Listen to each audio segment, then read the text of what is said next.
Paz, queridos, bem-vindos ao nosso encontro semanal. A lição de hoje traz como título a autoridade da Igreja de Cristo. Semana passada nós falamos sobre a autoridade da santidade. Ali nós vimos primeiro o conceito de santidade.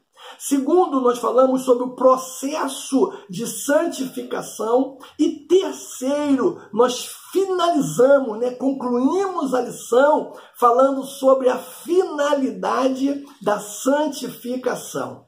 Pois bem, a lição de hoje, o nosso texto bíblico está em Efésios, capítulo de número 4, do versículo 11 ao versículo de número 14. Eu te aconselho a dar uma parada, fazer essa leitura com muita calma, muita tranquilidade. E aí nós vamos juntos até a conclusão da nossa lição. Eu vou ler apenas dois versículos, o 11 e o 12, que diz: assim ele designou uns para apóstolos, outros para profetas, outros para evangelistas e outros para pastores e mestres, com o propósito de aperfeiçoar os santos para a obra do ministério, para que o corpo de Cristo seja edificado, palavra do Senhor. Nós temos o textuário, e o nosso textuário ele diz: pois também te digo que tu és Pedro, e sobre esta pedra edificarei a minha igreja, e as portas do inferno não prevalecerão contra ela. Mateus capítulo 16, versículo de número 18. Nós temos três objetivos hoje. Primeiro, é conhecer a origem da igreja e a sua autoridade espiritual. Segundo, é identificar a fonte da autoridade e do poder da igreja. E por último, é analisar o papel social e espiritual da igreja nos dias atuais. Pois bem, na lição de hoje trataremos de uma instituição solene, de origem divina, que existe exclusivamente em razão do seu fundador. Que instituição é essa? A casa de Deus, como diz Tito, capítulo 1, versículo 7. A igreja do Deus vivo, como diz 1 Tessalonicenses 1, versículo 9. A coluna e firmeza da verdade, como diz Paulo lá em 1 Timóteo, capítulo 3, versículo 15. Não podemos esquecer, amados, que a autoridade do Todo-Poderoso está sobre a igreja. Por isso ela é respeitada, por isso ela é preservada. Entretanto, é necessário que a igreja mantenha-se no rumo proposto por seu Senhor, a qual ela pertence e a quem ela deve servir. Não podemos nos esquecer disso jamais. No primeiro tópico da nossa lição, nós vamos tratar do embasamento da fé. E nesse tópico nós vamos ver a confissão de Pedro e a confirmação do Espírito Santo. Pois bem, o passo inicial da vida cristã é a fé. Precisamos reafirmá-la todos os dias, a fim de viver a esperança que nos está proposta por Jesus Cristo, nosso Salvador. Não esquecendo que tal fé, ela é libertadora, ela é encorajadora e dinamizadora, gerando uma inesgotável fonte de vida naqueles que nela se firmam. Aí entra a confissão de Pedro, porque na base da fundação da igreja está essa comovente confissão proclamada por Pedro, que reconheceu Jesus como Messias prometido ao exclamar lá em Mateus capítulo 16, versículo 16, parte B, o seguinte: tu és o Cristo, o Filho do Deus vivo. Nós sabemos que essa confissão, ela ocorreu no momento crucial. Jesus sabia que após a sua crucificação, os seus discípulos ficariam dispersos e haveria grande resistência à sua igreja, a qual ele nomeia por meio de uma expressão figurada as portas do inferno. A declaração de fé proferida pelo apóstolo Pedro exaltou o poder do Filho de Deus para sobrepujar as estruturas espirituais da maldade. Que bênção! Aí nós temos a confirmação do Espírito, porque a vida e a obra dos primeiros seguidores de Cristo, sempre dispostos a morrer por causa do Evangelho, nos dão provas evidentes do poder e da autoridade da igreja militante. Guiada pelo Espírito Santo e sob a sua confirmação confirmação, a igreja prossegue sua jornada no mundo, confirmando a palavra do Senhor. E diante desse argumento, duas perguntas elas vão soltar ao nosso coração. A primeira é a seguinte: até que ponto estamos dispostos a nos ofertar na qualidade de membros do corpo de Cristo? E a segunda é a seguinte: a sociedade que nos cerca consegue perceber em nós as manifestações de poder e autoridade que marcam a comunidade fundada por Jesus? São perguntas seríssimas e que precisam ser respondidas de maneira muito séria, porque a nossa reflexão a partir de tais questionamentos promovem o imperativo e salutar autoanálise da instituição a qual nós pertencemos, a fim de quê? De promover as necessárias correções e mudanças de rumo, querido. Aí no segundo tópico da nossa lição, nós vamos falar sobre os ministérios eclesiásticos. O que nós lemos aqui em Efésios capítulo 4, do versículo 11 ao versículo de número 14.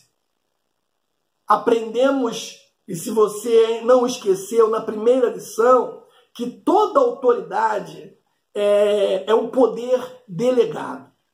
No caso da Igreja de Cristo, o exercício da autoridade espiritual dá-se por meio dos líderes a qual o Senhor delega responsabilidade e obrigações, como está lá em Hebreus capítulo 13, versículo 7, que diz: lembrai-vos dos vossos guias que vos falaram palavras de Deus, e, atentando para o êxito da sua carreira, imitai-lhes a fé. Versículo 17. Obedecei os vossos guias e submetei-vos a eles. Eles cuidam de vós como quem há de prestar contas. Obedecei-lhes para que o façam com alegria e não com gemido.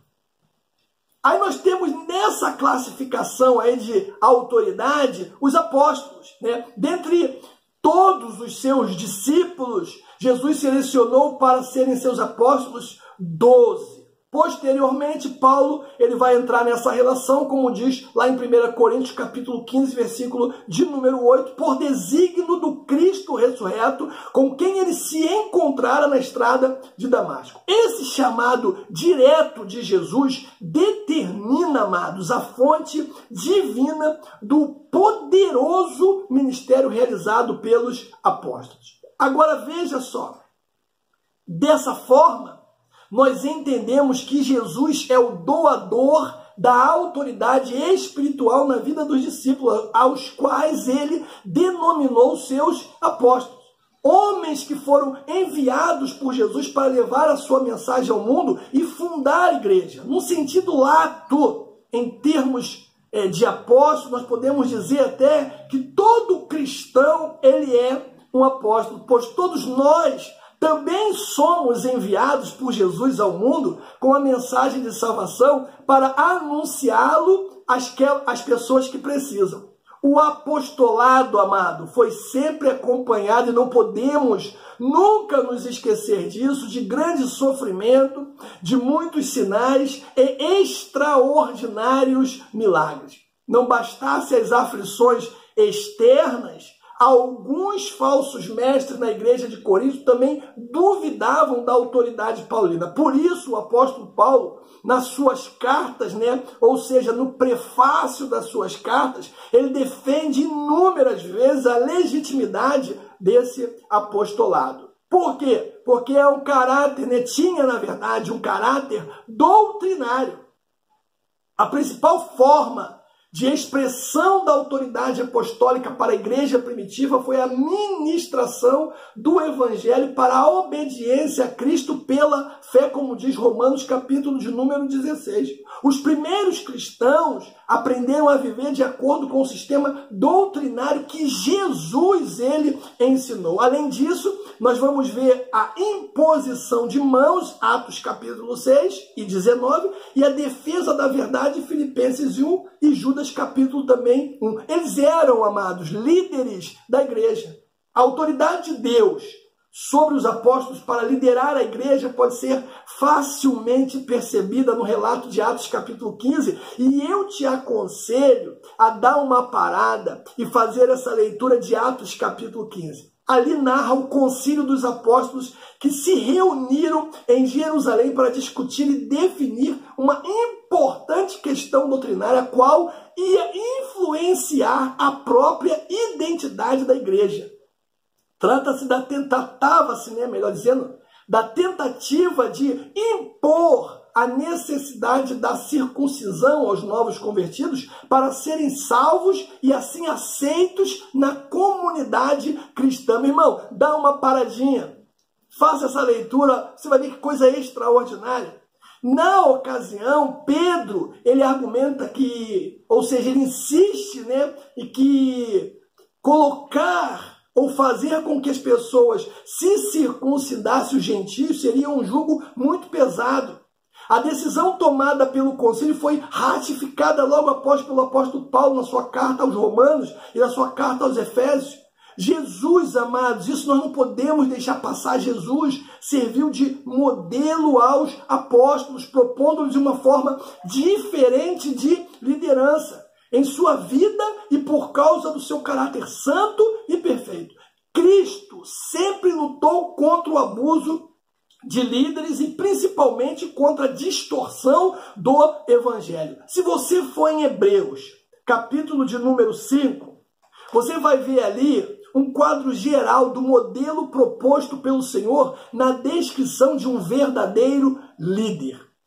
Hebreus 5, versículo 1 ao versículo 5, que diz assim: todo sumo sacerdote tomado dentre os homens é constituído a favor dos homens, nas quais concernente a Deus para oferecer tanto dons como sacrifícios pelo pecado. Ele pode compadecer-se devidamente dos que não têm conhecimento e andam errantes, pois ele mesmo está rodeado de fraquezas. E por esse motivo deve ele, tanto pelo povo como por si mesmo, fazer oferta pelos pecados. Ora, ninguém toma por si esta honra, senão o que é chamado por Deus, como foi Arão. Assim também Cristo não se gloriou a si mesmo para se fazer sumo sacerdote, mas o glorificou aquele que lhe disse: tu és o meu filho e hoje te gerei. Olha que detalhe. E aqui, irmãos, nós vamos ver de verdade a descrição, melhor dizendo, do verdadeiro líder. E isso é muito bacana, porque no versículo 1 nós vamos encontrar que o verdadeiro líder, primeiro, ele está concentrado nas pessoas, em como elas se relacionam com Deus. No versículo 2 nós vamos ver que o verdadeiro líder, ele é compassivo com os fracos e ignorantes. No versículo 3, nós vamos ver que o verdadeiro líder, ele é pronto a enfrentar o pecado face a face. E no versículo de número 4, nós vamos ver que o verdadeiro líder não é autonomeado, mas chamado por Deus a esse encargo.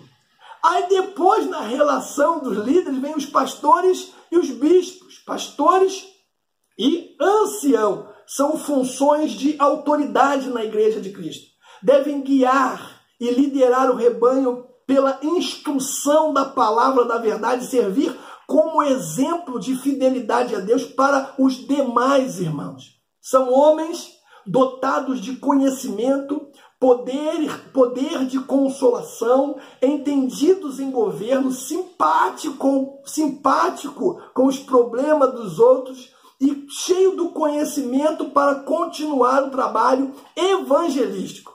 Os bispos são líderes responsáveis pela supervisão doutrinária e administrativa da igreja. E aí nós vamos verificar nesse texto bíblico que havia vários irmãos com tal responsabilidade na igreja primitiva. Se você for em Atos capítulo 14, você vai ver isso. E Tito capítulo de número 1, você também vai ver isso. Os líderes da igreja, irmãos, não podiam ser neófitos, novos, recém-plantados. Neófito se refere a uma pessoa recém-convertida e não podia colocar um recém-convertido na liderança de uma igreja. O exercício da autoridade por um líder sem experiência ou sem maturidade espiritual poderia gerar problemas seríssimos na condução do rebanho, tanto para ele mesmo como para os outros. Então, eles deviam estar muito atentos. Por quê? Porque eles eram servos com autoridade. O Senhor escolhe homens e mulheres para pastorear o rebanho de Cristo, mas tais pessoas precisam ser servos de grande autoridade moral, cuja conduta cristã seja madura e consistente, amados, a fim de que não sejam acusados de um erro muito grave. Em 1 Timóteo, capítulo de número 3, Paulo ele define os critérios que qualificam essas pessoas. 1 Timóteo, capítulo de número 3. Eu vou ler aqui, os critérios que qualificam as pessoas para a liderança na comunidade eclesiástica. 1 Timóteo, capítulo 3. Ele diz: fiel é esta palavra.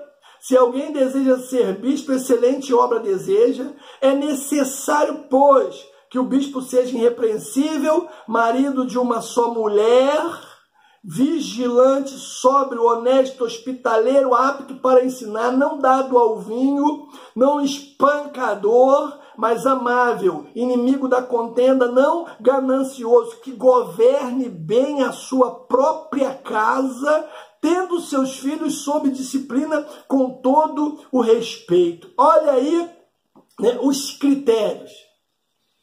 Olha os critérios que qualificam as pessoas para a liderança na comunidade cristã. Você tem que ler esse texto. Agora veja você que, embora o texto paulino seja dirigido à liderança, todos os cristãos são chamados a esse mesmo padrão de semelhança com Cristo.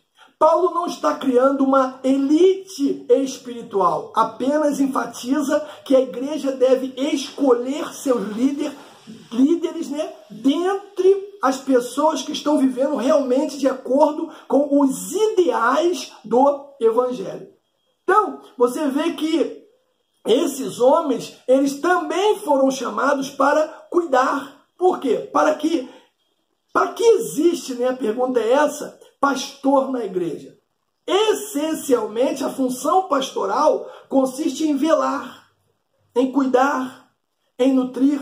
Esse cuidado ele era compartilhado com os anciões que também tinham a tarefa de pastorear o rebanho de Deus. Para quê? Para o aperfeiçoamento da igreja. Pastorear, amados, é um dos serviços mais nobres no reino de Deus. Sobre os pastores pesa a grande responsabilidade de ter cuidado, o cuidado dos membros da igreja, isto é, orientá-los em sua expressão de fé e testemunho. Por essa razão, o trabalho pastoral está em estreita relação com a atividade de vigilância pela qualidade de vida das ovelhas sob o seu cuidado. Hebreus capítulo 13 vai falar sobre isso. Então veja que no exercício da autoridade pastoral, muitas vezes, haverá a necessidade de corrigir, de exortar a igreja, conduzindo-a a permanecer pura, conduzindo a estar em submissão à ordenação de Deus. Vai ser necessário, em submissão ao Cristo.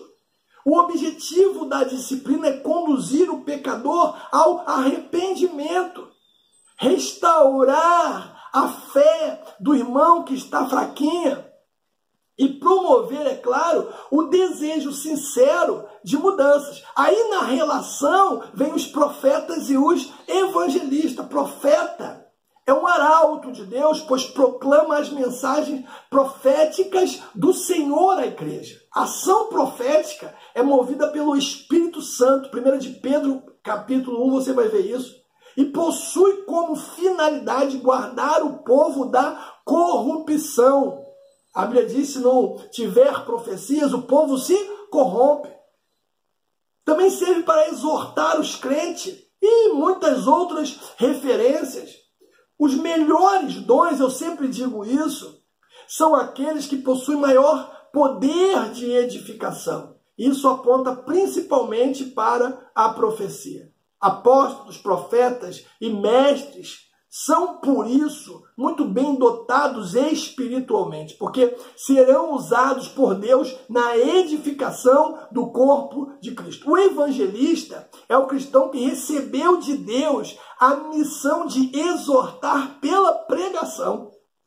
No Novo Testamento, e você vai lembrar disso, né? Essa atividade ela está intimamente ligada à missão evangelizadora entre os judeus e os gentios e aparece em subordinação aos apóstolos. Esses obreiros iam de lugar em lugar, estabelecendo novas congregações locais e conduzindo os homens à fé em Cristo. O genuíno evangelista, irmãos, é alguém possuidor de profunda paixão pelas almas e é incansável no afã de ganhá-las para Cristo. Filipe, Marcos, Timóteo, Tito eram evangelistas e desenvolveram seu ministério mediante a utilização de dons e operações do Espírito Santo.